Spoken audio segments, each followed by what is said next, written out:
என் அன்பு குழந்தையே, இன்று உன் அம்மா உனக்கு ஒரு வெற்றி செய்தியைத்தான் கொண்டு வந்திருக்கின்றேன். இந்த வெற்றிலை வராகி தாயின் வெற்றி வாக்கு இது. என் அன்பு தங்கமே, உனக்கு துன்பம் என்ற ஒன்று வந்தால் அதற்குரிய தீர்வும் உதவியும் ஏதோ ஒரு வகையில் உன்னை வந்து சேரும். என் மீது நம்பிக்கை கொள். ஏதோ ஒன்றை அடைவதில் மட்டும்தான் நிம்மதி கிடைக்கும் என்று நினைக்காதே. சிலவற்றை இழந்தால் கூட நிச்சயமாக உனக்கு நிம்மதி கிடைக்கும். நான் உன்னை விட்டு விலகவும் மாட்டேன், கைவிடவும் மாட்டேன். உன் வீட்டில் தேவைகளுக்கு குறைவு வராமல் நான் காப்பாற்றுவேன். என் வார்த்தைகளை நம்பு, மீதியை நான் பார்த்து கொள்கின்றேன். என் குழந்தையே, வாழ்க்கையில் நான் என்ற பாதையில் தடங்கள் வராமல் இருந்தால் நீ சரியான பாதையில் போகவில்லை என்ற அர்த்தம். பாதையில் வரும் தடங்கல்கள்தான் உன்னை முன்னேற வைக்கும். முன்னேற்றத்திற்கு வழிவரும் இடங்கள்தான் உன்னை நகர்த்தி பார்க்கும். தோல்வி ஒன்று. அந்த தோல்வி உன்னை தாழ்த்தவோ வீழ்த்தவோ அல்ல. இருந்த நிலையில் இருந்து உச்சாணி உயரத்தை தொடுவதற்கு என்றும் படுத்த காயாகவோ தனியாகவோ பட்டுப்போய் நீ விழமாட்டாய். என் குழந்தையே, நீ கீழே விழுவது வீழ்ச்சியல்ல, விதையாய் உன்னை நான் கேட்டேன். அப்படி தோன்றிய விதையான உண்மை வரலாறு காணாத உயரத்தில்தான் வியர்வை எடுக்கும்போது முயற்சிகள்தான் அவை உன்னை முன்னேற்றும். அதனால் அவைகள் உன்னை தள்ளாட வைக்கும். ஒரு விதை மண்ணில் விழுந்து சிறிது காலம்தான் வளர்ச்சிக்கு வெளியில் இருப்பதை காட்டிக்கொள்ளாது. பிறகு செடியாய் மரமாய் வளரும். அப்படித்தான் வளர்ச்சியை காண்பிக்க முதலிலேயே தன் இருப்பிடத்தை பலமாக்கி கொள்ளும். அப்பொழுது அதை எதிர்நோக்கும் பிரச்சனைகள் நிறைய இருக்கின்றது. அதுபோலத்தான் நீயும் இருக்கின்றாய். நீ விழுந்து இருக்கலாம், ஆனால் அதை தோல்வி என்று கருதாதே. எழுந்து வனமாய் படர்ந்து நிற்கும் அளவிற்கு நீ உயரப் போகின்றாய் குழந்தையே. அதற்குத்தான் சிறிய சறுக்கல்கள் என்பது கீழே விழுவதற்கு அல்ல, மேலே உயர்ந்து செல்வதற்கு. உன்னை விதையாய் உன் வாழ்க்கையில் புதிய பாதையில் நான் தூக்கி இருக்கின்றேன். சிறிது கடினமாக இருந்த வழிகள் அது உனக்கு உணர்த்தும் பாடமாக இருக்கலாம். ஆனால் நிச்சயமாக நீ உயர்வாய் என் குழந்தையே. என்ன இப்படி சொல்கின்றீர்கள் என்கின்றாயா?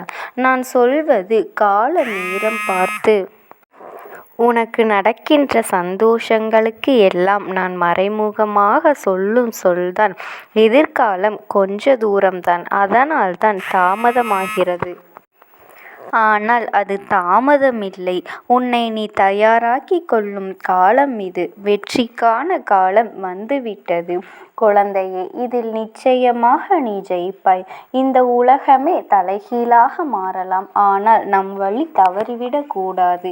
நம்முடைய நிலையிலேயே உறுதியாக நின்று கொண்டு அமைதியாக இவ்வுலகை வேடிக்கை பார்க்க வேண்டும்.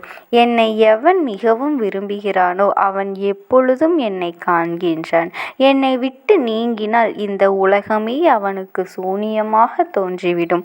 என் கதைகளை தவிர பிறவற்றை அவன் கூறுவது இல்லை. இடையறது என்னையே தியானித்து என் நாமத்தையே ஜெபம் செய்கின்றான். முழுமையாக தன்னை என்னிடம் சமர்ப்பித்து என்னையே எப்பொழுதும் எவன் நினைவில் கொண்டிருக்கின்றானோ அவனுக்கு நான் கடன்பட்டதாக உணர்கின்றேன். அவனுக்கு நான் விடுதலை அளித்து என் கடனை நான் கேட்பேன்.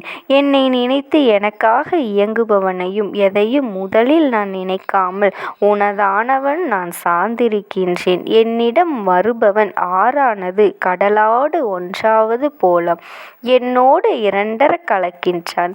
பெருமையும் அலங்காரத்தையும் அகங்காரத்தையும் விட்டு ஒழித்துவிட்டு எள்ளளவும் அவனின் அடையாளம் கூட இல்லாதபடி விலக்கி உன் இதயத்தை அமர்ந்து கொண்டு இருக்கின்றேன்.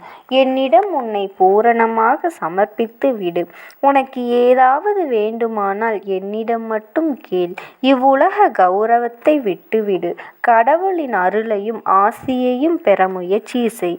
என் சன்னிதானத்தில் கௌரவம் அடைந்து விட்டுவிடு.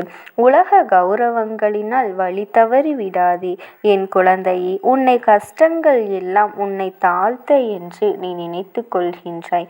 ஆனால் உண்மையிலேயே அதை உன்னை தாழ்த்துவதற்காக அல்ல, அடுத்த கட்டத்திற்கு மேல்படுத்த. உனக்காக ஒரு விஷயம் தாமதமாக நடக்கின்றது என்றால் அது உனக்கான நிறைவான விஷயமாய் மாறப்போகின்றது என்று அர்த்தம். உன்னை சோதிப்பேனே தவிர கைவிட மாட்டேன். இன்று இறைவனிடம் நன்றாக உடனிருப்பாய் தானே? உன்னை நான் தவிக்க விட்டுவிட்டு வேறு எங்கே போவேன்? உன் வழிகள் எப்படி இருக்கும் என்று நான் உணராமல் இருப்பேனா? நீ கொஞ்சம் யோசித்துப் பார்.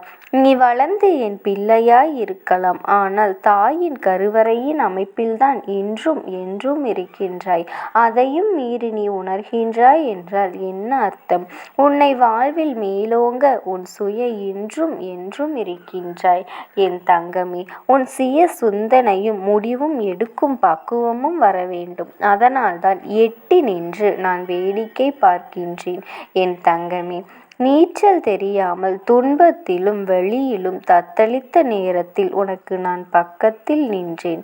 உனக்கு நீச்சல் ஓரளவிற்கு தெரிந்துவிட்டது. இனிமேலும் நான் உன் அருகில் இருந்தால் எல்லாவற்றையும் நானே செய்வேன் என்று நீ இருப்பாய். நான் சொல்லும் அனைத்தும் உனக்கு சரியா தவறா என்று ஆராயாமல் இருந்த என் பிள்ளையின் மனம் எனக்கு தெரியும். ஆனால் உன் வாழ்க்கையில் நானும் உன்னை சுற்றி நிறைய மக்களும் உள்ளார்கள். அவர்களும் அப்படியே இருப்பார்கள் என்ற உத்திரவாதம் இல்லாத போது நீ அந்த மனநிலையை விட்டு வெளியே வர வேண்டும். அதனால்தான் ஆற்றில் உன்னை இறக்கிவிட்டு அருகிலிருந்து அமைதியாய் நான் உனக்கு உணர்த்துகின்றேன். இது உன் நல்லதற்காக மட்டுமே. உன்னை உயிராய் இணைக்கும் நான் எப்படி விட்டு செல்வேன்? உன்னை விட்டு நான் எப்பொழுதும் விலக மாட்டேன். என்றும் என்னுடைய அரவணைப்பில் நிம்மதியான நோயற்ற வாழ்வு பெற்று சுபிட்சமாய் வாழப்போகின்றாய். உன் விரலை உன் கண்ணே குத்தியது போலத்தான் உன்னோடு இருப்பவர்கள் உன்னிடம் நடந்து கொள்கின்றார்கள். அன்பாக இருக்கும்போது ஒரு விதமாகவும், பாத்திரத்தில் ஒரு முகமாகவும் இருமுகம் மூடிக்கொண்டு நடக்கின்றார்கள் என்பது போல நீ அவர்களை ஒவ்வொரு முறையும் நம்பி ஏமாறுகின்றாய். மனிதர்களின் மீது அதிக அன்பு பற்றினால் நீ ஏற்கனவே பட்ட துன்பங்கள் ஏராளம். கிடைக்கும் நேரத்தில் என் நாமத்தினை ஜெபித்து உனக்குள் என்னை தேட முயற்சி செய். உன் மனம் அமைதியடையும், நிம்மதி அதிகரிக்கும். கடமை வேறு, அதீத பற்று வேறு. இரண்டிற்கும் உள்ள வித்தியாசங்களை புரிந்து கொள். கடமையை அமைதியாக செய்து வாழ்வை கடக்க முயற்சி செய். நல்ல விஷயங்களை சேர்த்து கொண்டு வா. மன சஞ்சலம் அடிக்கடி தோன்றினால் மனத்தெளிவு இருக்காது என்கின்ற முடிவுகள். போகின்ற பாதை என எதுவும் சரியாக இருக்காது. அதனால் எப்பொழுதும் குழப்பத்தில் இருக்க வேண்டியிற்று. இதை முதலில் நீ நிறுத்து என் தங்கமே. இதற்கு அற்புதமான ஒரு உபாயத்தை நான் கூறுகின்றேன். முதலில் உன் மனதை ஏதாவது ஒன்றின் மீது செலுத்து. உனக்கு எதன் மீது அதிக பிரியம் உண்டு, எதன் மீது மனத்தை செலுத்து. மனம் குவிய ஆரம்பிக்கும். உன் பிரச்சனைகள் தீர்ந்துவிடும். நீ என் மீது உன் மனதை செலுத்தினால் போதுமானது. நான் இரக்கப்பட்டு உன் மனதை அமைதி நிலைக்கு கொண்டு வந்து விடுவேன். ஒருவன் என் நாமத்தை அன்போடு உச்சரிப்பாயானால் நான் அவனினுடைய ஆசைகளை பூர்த்தி செய்து அவனுடைய பக்தியை அதிகப்படுத்துவேன். என் வாழ்க்கையையும் செயல்களையும் ஊக்கமோடு இசையாக பாடுவானாயின் அவனுக்கு முன்னும் பின்னும் எல்லா வெற்றிகளிலும் சூழ்ந்து இருப்பேன். என்னிடம் உள்ளதையும் உயிரையும் ஒப்புவித்த அடியார்கள் இந்த நிகழ்ச்சிகளை கேட்டதும் இயற்கையிலேயே நம்பிக்கையோடு என் லீலைகளை யாராவது இசைப்பாடுவானாயின், இசையாண்டாயின் அவனுக்கு எல்லையற்ற பேரின்பத்தை நடத்தி என்றும் நிலைத்திருக்க செய்வேன். என் அன்பு குழந்தையே, இந்த அம்மாவினுடைய அன்பும் ஆசீர்வாதங்களும் உனக்கு எப்பொழுதும் முழுமையாக கிடைத்து கொண்டே இருக்கும். ஓம் சக்தி. ஓம் ஆதிபரா சக்தி.